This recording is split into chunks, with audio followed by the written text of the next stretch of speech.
Jadi ketika keluar dari yang salah atas kesolehan Anda, itu sebetulnya konfirmasi kesolehan Anda. Bukan celaan yang ditujukan kepada Anda. Jadi jangan marah kalau dicela oleh orang salah.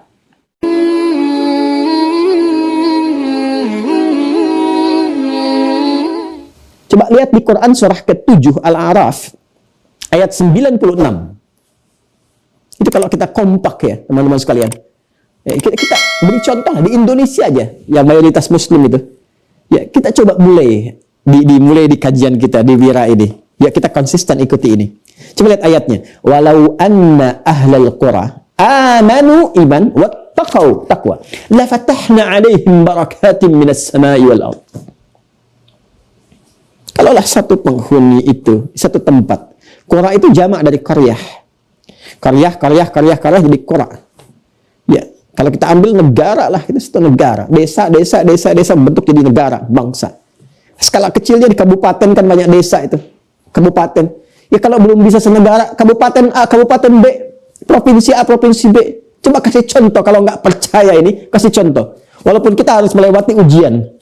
Ujian itu pasti ada. Dan nggak usah takut dicela, karena kita pun nggak bebas dari celaan.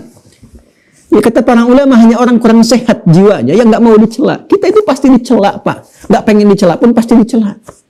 Jadi menghindari celaan itu nggak ada guna. Orang baik, kalau Anda saleh, pasti akan dicela oleh orang salah. Kalau Anda berbuat salah, pasti dicela oleh orang saleh. Allah saja dicela oleh orang-orang kufar. Malaikat dicela. Ya, coba lihat. Nabi dicela, dihina, dituduh penyihir, dukun, santet, penipu, pembohong, macam-macam. Sahabat dicela, tabi'in dicela, ulama dicela. Kita Tuhan bukan, malaikat bukan, rasul bukan, nabi bukan, sahabat bukan, tabi'in bukan, ulama belum sempurna, atau bahkan bukan. Terus gak mau dicela, kita siapa? Kita ingin berbuat baik, dapat tantangan ujian, diantaranya celaan. Saya berikan fikih celaan. Ini jarang didapatkan ya. Ini cara memahaminya nih, cara memahaminya. Kalau Anda saleh, punya sifat saleh, dan nanti orang yang saleh atau salihat untuk perempuan, itu pasti akan mendapatkan lawan. Karena hidup ini berpasangan. Wa min kulli syai'in khalaqna zawjayn la'allakum tadhakkarun. Awas, ini mahal sekali dia. Ya, saya dapatkannya harus sampai keluar nih, mencari 18-20 jam dari Indonesia, itu terbang pakai pesawat, kan? Ini mahal sekali dapatnya. Semoga Allah berikan pahala pada guru-guru kami, ya. Quran surah ke-51 ayat 49. Ya, paling kiri agak ke tengah sedikit, ya.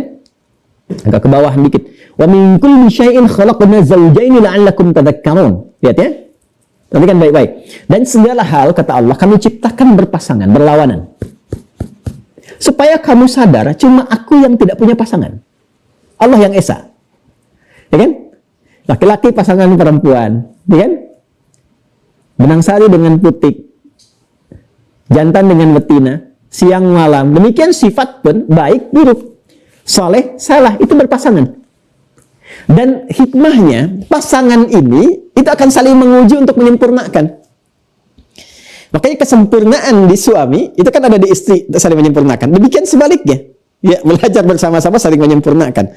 Dan di sifat pun salah dan soleh itu akan membentuk sebuah kesempurnaan kalau digunakan secara benar. Ya, yang pernah saya sampaikan kan, qad aflaha man zakkaha, ada takwa, ada fujur kan, berpasangan kan. Jadi jujur lawannya apa? Dusta. Dusta diciptakan untuk menyempurnakan apa? Jujur, supaya belajar ya untuk menghindari dusta ini munculkan jujurnya. Marah, lawannya sabar. Marah dicipta bukan ingin menjadikan Anda pemarah, tapi supaya sabarnya muncul. Sebab kalau nggak ada marah, bagaimana sabar kelihatan? Seperti pernah saya terangkan.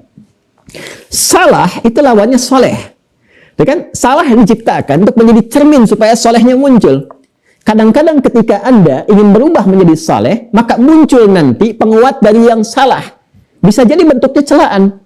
Celaan ini kadang-kadang muncul dari orang salah yang dititipkan oleh Allah kepada mereka untuk menguji kesungguhan Anda supaya semakin soleh dan meningkatkan kualitas kesolehan Anda. Contoh, wah hati-hati ya. Ada akhwat misalnya belum berjilbab. Saya panggil akhwat untuk menunjukkan persaudaraan terdalam. Fa asbahtum bi ni'mati ikhwana.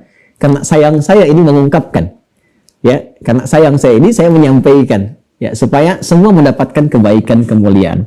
Kemudian ingin berusaha berjilbab. Jangan dikira langsung mudah dia berjilbab, selesai. Tidak. Kenapa? Karena setiap perbuatan soleh itu harus melewati dulu fase ujian. Ini teman-teman.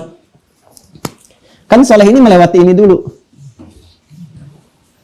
Dan ini bentuknya ma'ruf, perintah, nahyu, mungkar, fahsya. Jadi kalau Anda ikuti yang ma'rufnya perbuatannya ke sini, akan dapat lawan dari mungkarnya ke sini. Ketika Anda mulai berjilbab, maka teman Anda akan mulai memunculkan sebuah kesan.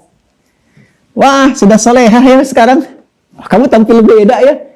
Kalau kesannya dari yang soleh lagi, itu apresiasi tinggi, motivasi. Masya Allah, ukti semakin cantik deh, semakin baik, semakin ini, macam-macam tuh. Tapi kalau dari yang salah, kesannya muncul, di lisannya keluar, wah udah mulai deh.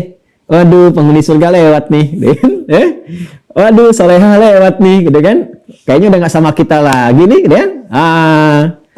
Udah berbeda nih, udah macam-macam lah. Ini istilahnya yang sekarang-sekarang muncul banyak lah, macam-macam. Kan? Cara memaknainya bagaimana? Ketika keluar dari lisan itu, keluar dari yang salah dan bentuknya celaan kepada Anda, jangan dipahami sebagai celaan. Jika Anda berubah menjadi soleh dan keluar kemudian pandangan, penilaian dari orang yang salah dengan kalimat-kalimat yang salah, misalnya, itu sesungguhnya penguatan pada diri Anda bahwa pada saat yang bersamaan Allah telah menetapkan Anda menjadi soleh. Karena lawan itu mengonfirmasi yang lainnya. Lawan mengonfirmasi yang lainnya. Marah mengonfirmasi adanya sabar. Dusta mengonfirmasi adanya jujur. Salah mengonfirmasi adanya soleh. Jadi ketika orang salah memberikan celaan kepada Anda, salah itu kan mencela lawannya. Nggak mungkin memuji lawan, tapi mencelaknya. Kalaupun dia memunculkan kalimat yang baik, itu nadanya sindiran. Tetap ada unsur salahnya, karena dari yang salah ini keluarnya negatif, nggak mungkin positif. Jelas ya? Jadi ketika keluar dari yang salah atas kesolehan Anda, itu sebetulnya konfirmasi kesolehan Anda. Bukan celaan yang ditujukan kepada Anda. Jadi jangan marah kalau dicela oleh orang salah. Ya, kecuali kalau porsinya, misalnya porsi-porsi yang tertentu secara proporsional, sudah melanggar hak-hak yang lain misalnya, bukan pada diri Anda. Jadi kalau dicela secara pribadi, nggak apa-apa, nggak usah marah. Itu penetapan kebaikan.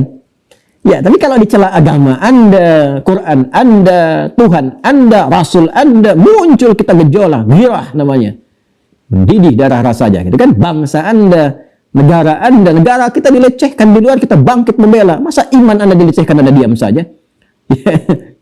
Nah, itu girahnya harus muncul. Jadi kalau ada yang mengatakan solehah, gitu kan, pada Anda yang sudah berjilbab, ya, itu artinya Allah menetapkan pada diri Anda sudah berubah jadi lebih baik. Alhamdulillah.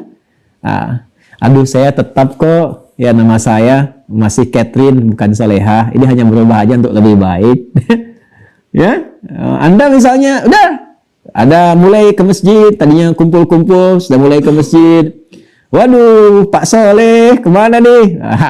Saya masih Asep kok, bukan Soleh. Ini coba aja menjadi lebih baik, siapa tahu bermanfaat, ya kan? Udah, tiap hari begitu muncul. Apapun namanya.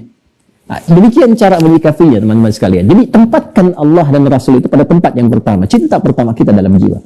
Kalau itu sudah ada, nanti hasilnya akan terlihat. Seperti Bilal itu loh. Ya, yang dicambuk, ahad. Setelah itu apa? Ya, setelah berpeluh-peluh lelah, itu kan setiap lelahnya ada pahalanya. Mohon maaf ya, mohon maaf sekali. Ya, orang lain pun sama, lelah juga. Lelah juga. Apa Anda pikir yang tidak beriman lelah? Lelah, sama lelahnya. Tapi iman kita memberikan perbedaan, nanti hasilnya akan memberikan perbedaan.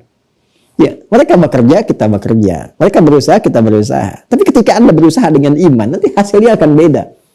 Coba lihat akhirnya. Ya, kan sekarang orang bikin tagline, ya kebahagiaan itu di akhirnya gitu kan. Ya coba lihat pakai apa tuh kalau mau hakiki pakai iman. Jelas ya?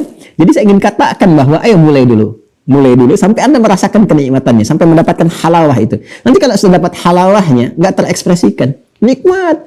Justru ketika nggak mendapatkan tempat sholat itu yang sesuai dengan kebiasaan Anda, itu gelisah.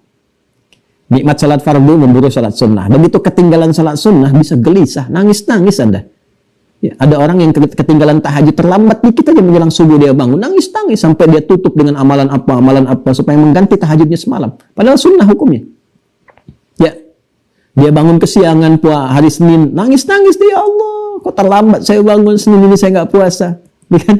Ada perasaan begitu. Tapi nanti kalau fikihnya udah banyak, udah dalam, dia tenang lagi, ganti lagi dengan yang lain, nama lain.